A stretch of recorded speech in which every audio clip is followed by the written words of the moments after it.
Bienvenidos a una emisión más del Noticiero Telecinco. Recuerde que para estar muy bien informado usted debe ver Telecinco. Este programa es apto para todo el público. El día de hoy le haremos un reconocimiento especial a todas esas mujeres que han luchado por la igualdad de género en la sociedad.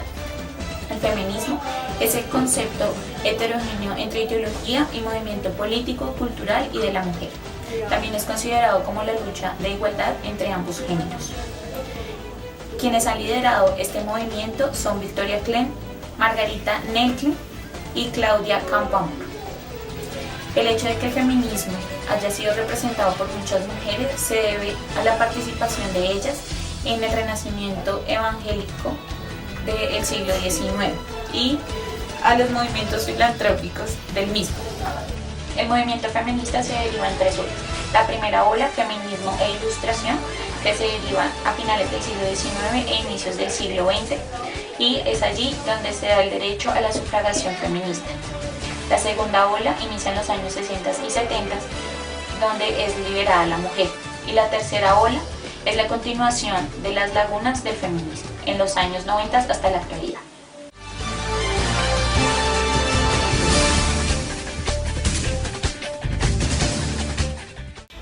Propósitos del movimiento feminista, como todos sabemos, la lucha de mujeres por ser tomadas en cuenta en un mundo machista y falta de conciencia ha tomado bastante tiempo a partir de la Segunda Guerra Mundial. Se crean organismos para hacer respetar y valer los derechos de los seres humanos, lo cual fue excelente, pero en verdad se comenzó a tomar en cuenta los derechos a la mujer. Gran parte de las costumbres sociales y la lucha de los movimientos feministas y la reivindicación de las mujeres a lo largo de la historia ha sido positivo. Lo que el movimiento feminista buscaba a lo largo de la historia ha sido únicamente la igualdad entre hombres y mujeres, que sean tratados con los mismos derechos. Los derechos que ellas exigieron han sido los derechos a la integridad física, al trabajo, a la educación, a la cultura, al acceso al poder, a una vida sexual y productiva plena y sana, a conservar nuestros ingresos, a acceder al derecho de propiedad y a los créditos bancarios, a ser tratadas con dignidad. A pesar de todos esos esfuerzos, desgraciadamente no comprenden que hombres y mujeres tenemos los mismos deseos y necesidades, hasta que lamentablemente en estos temas no cambia pura igualdad.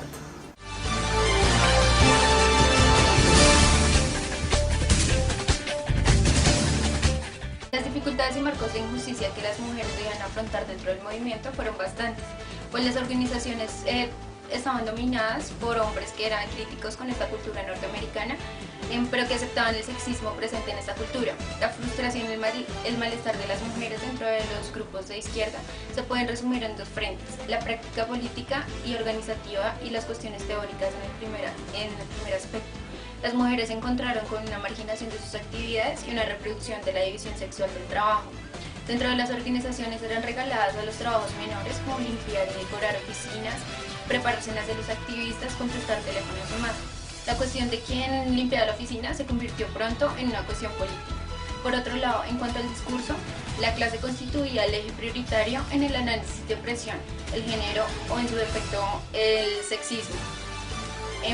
O bien era el objeto de bromas, pero pues no era una consideración teórica. Sin embargo, las mujeres sentían que las cuestiones que afectaban de esta forma era directa en sus vidas cotidianas: la sexualidad, el reparto de las tareas domésticas y demás. Debían pasar a formar parte de la discusión política, pues solo eran considerados temas menores, personales o de mujeres. Ello condujo a la escisión. La Organización Internacional del Trabajo señala que el 70% de las mujeres, 1.300 millones de pobres absolutos del mundo, son mujeres. Respecto a los desafíos laborales, la OIT es tajante. Se estima que la labor no es bien remunerada en el hogar, representa 1/3 de la producción económica mundial. De estas mujeres a la edad de trabajar, tan solo hacen un 54% frente al 80% de los hombres. También desempeñan la mayor parte de los trabajos mal pagados y menos protegidos. Globalmente las mujeres ganan entre un 20 y 30% menos que los hombres y desempeñan tan solo el 1% de los cargos directivos. La desigualdad se extiende también al campo educativo. 2/3 partes de las 877 millones de analfabetas del mundo son mujeres. Según Naciones Unidas, muchas de ellas tienen una participación en cargos políticos, no cuentan con mínimas condiciones higiénicas a la hora de dar a luz. Esto ha sido notorio, aunque siendo inferior al porcentaje de los hombres en las mismas funciones.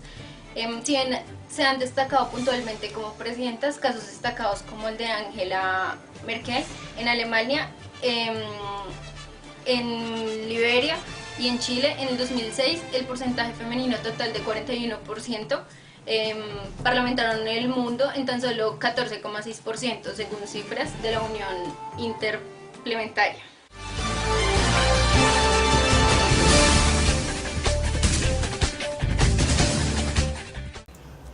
Los marcos de agencia o los logros más significativos del movimiento feminista fueron el acceso a la educación, el empleo igualitario, el derecho a pedir el divorcio, la igualdad de bienes en el matrimonio y el derecho a tomar decisiones médicas y control de su propio cuerpo. Pero uno de los más importantes fue el derecho al sufragio o el derecho al voto, ya que después de la Revolución Francesa se dio la Declaración de los Derechos del Hombre. Asimismo tuvieron en cuenta a la mujer. Igualmente, el movimiento feminista reivindicó que todavía hay muchos cambios por hacer, ya que la mujer sigue en un estado de vulnerabilidad delante del género masculino.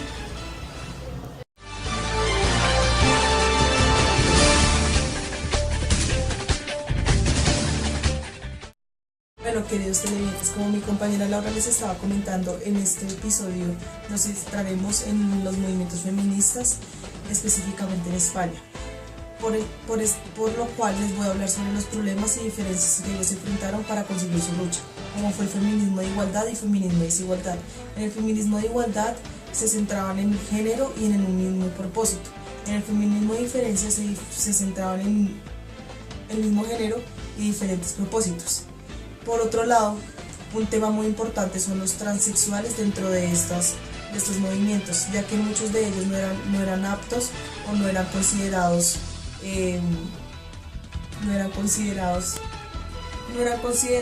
aptos para pertenecer a estos.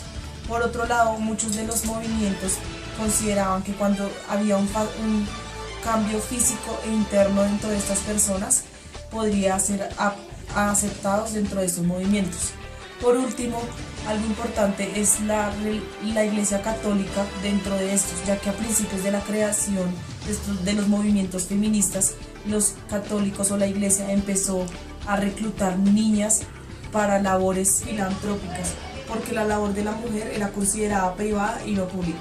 Pero al pasar del tiempo, estos movimientos feministas empezaron a adoptar medidas católicas y asimismo como que la Iglesia se dio cuenta de esto y empezó a quitar su radical decisión de antifeministas y empezaron a permitir estos movimientos, y así empezó. Y por último, una noción radical para que las mujeres sean personas.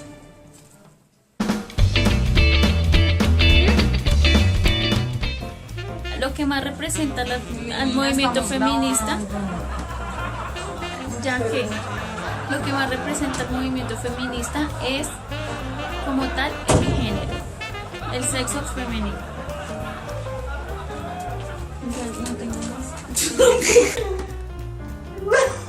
Bienvenidos a una emisión más de Noticias Tele5. Recuerden que este programa es apto para todo público, para que usted inicie su día muy bien informado. El día de hoy dedicaremos el programa a la